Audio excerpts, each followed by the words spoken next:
A hot plate of an electric oven है, connect किया है उसको 220 वोल्ट से। उसके दो रेजिस्टेंस कॉइल है, कॉइल ए और कॉइल बी। हर एक का जो रेजिस्टेंस है वो है 24 ओम, जो कि अलग अलग है। एक सीरीज में कनेक्ट किया है या पैरेलल में, ठीक है, ये हमें बताना है। इन्हें which may be used separately in series और parallel. What are the currents in three cases. पहली बार किसी एक को यूज करें या दोनों को यूज करें सीरीज और पैरेलल में, तो क्या होगा। तो सबसे पहले जब मैं किसी एक रेजिस्टेंस कॉइल को यूज करता हूं तो क्या होगा, इसमें तीन केस बनेंगे। पहला केस जब कॉइल केवल एक यूज की जाए, तो एक कॉइल है जो कि 24 ओम की है, 24 ओम की, उसे अकेले यूज करेंगे। दोनों कॉइल को यूज करेंगे तो उनको या तो एक बार सीरीज में यूज करेंगे या एक बार पैरेलल में। तीन केस बनेंगे। तो पहला केस देखो, जब एक अकेले कॉइल को हम यूज करेंगे, गिवन क्या है, गिवन है सप्लाई वोल्टेज। वो कितना है सप्लाई वोल्टेज, 220 वोल्ट। और हर एक कॉइल का रेजिस्टेंस भी हमें दिया है, रेजिस्टेंस ऑफ कॉइल ये दिया है 24 ओम। ये गिवन है डायग्राम में देखो। फर्स्ट केस क्या बनेगा, when each coil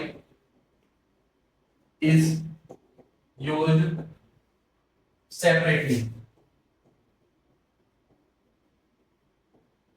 जब हर एक कॉइल को अलग अलग यूज किया जाए। अब अलग अलग यूज करने में क्या होगा बताओ, तो करंट कितना फ्लो होगा इसमें।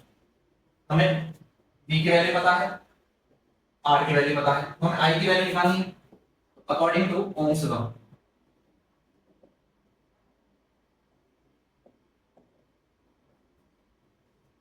According to Ohm's law V equal to होता है IR, I इक्वल टू हो जाएगा V अपॉन R, क्योंकि V की वैल्यू है 220 और ये है 24। अब ये इससे कैंसिल कर लेंगे, इसको इससे कैंसिल करो, पहले ये हो गया 110 बटे 12, फिर दोबारा कैंसिल कर लो, ये हो जाएगा 55/6।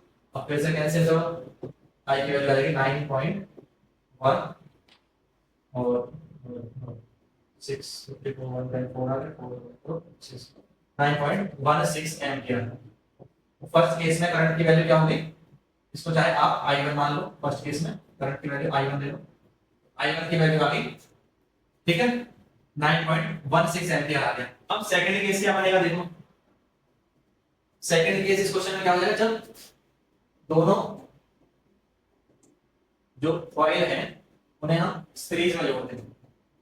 Case second, when both resistance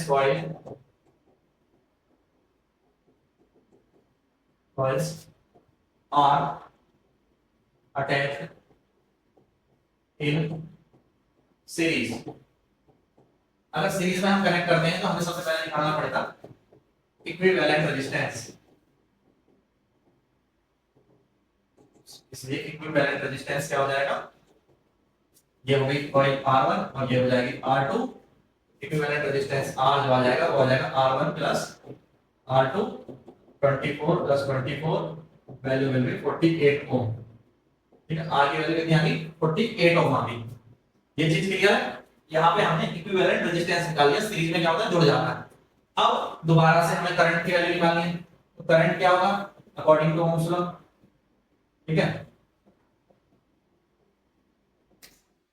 according to Ohm's law current की value I is equal to हो जाएगी V अपॉन R।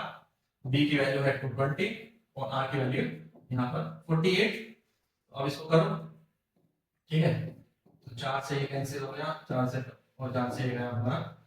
अब इसको हम करेंगे 48 और बचे 7, तो फिर क्या आ जाएगा 4.5 और 10 तो 8, 4.58 एम्पियर। तो 4.58 एम्पियर ये आ गया करंट की वैल्यू सेकंड केस के लिए। अब बताओ यहां तक क्या समझ में आया, 4.58 सेकंड केस में आ गया, पहले कितनी आई थी 9.16। थर्ड केस क्या होगा, जब ये पैरेलल में होगा। अब इसमें तीसरे पार्ट को देखें, और इसका जो केस थर्ड होगा जब हम दोनों रेजिस्टेंस को पैरेलल में कनेक्ट करते हैं, तो पैरेलल में कनेक्ट करेंगे R1 और R2 को, तो करंट की वैल्यू I की क्या होगी ये बताना है। देखो अब when both coils are attached in parallel, दोनों कॉइल पैरेलल में अटैच है, तो सबसे पहले इक्विवेलेंट रेजिस्टेंस देखेंगे इनका क्या होगा, इक्विवेलेंट रेजिस्टेंस वो हमें R फाइंड आउट करना है। पैरेलल के लिए 1/R इज इक्वल टू होता है 1/R1 प्लस 1/R2, पैरेलल है, दोनों की वैल्यू कितनी दी हुई है 24, ये आ जाएगा 24 एलसीएम आ गया plus 1, this will be equal to 2/24 is equal to 1/12, ये 1/R की वैल्यू है, इसलिए R की वैल्यू हो जाएगी 12 ओम। इक्विवेलेंट रेजिस्टेंस इस सर्किट का हो गया 12 ओम। अब 12 ओम रेजिस्टेंस है तो इसमें करंट कितना फ्लो करेगा, फिर वही according to Ohm's law. Ohm's law फिर से ले आओ, बहुत इंपॉर्टेंट है ओम्स लॉ इस चैप्टर में, आधे से ज्यादा न्यूमेरिकल आपको ओम्स लॉ से ही करने पड़ेंगे। तो V इक्वल टू IR होता है ओम्स लॉ, तो I इक्वल टू हो जाएगा फिर से V अपॉन R, V की वैल्यू पहले से दी हुई है 220 वोल्ट, सर्किट में देख लो वोल्टेज सप्लाई कितनी है 220, और ये हो गया 12, तो ये आ जाएगा तुम्हारा, कैंसिल कर दो इसको, हम इसको अगर 4 से कैंसिल करें दोनों को तो ये 55/3, ठीक है, 4 से कैंसिल आउट कर लिया, अब इसको 3 से कैंसिल करें तो ये आ गया 1 1 आ गया, फिर 2 1 आ जाएगा, फिर 8 आ गया, फिर 1 18.33, तो करंट की वैल्यू आ गई 18.33 एम्पियर। अब एक चीज आप देखो, तीनों में एक चीज देखो मैं दिखाता हूं,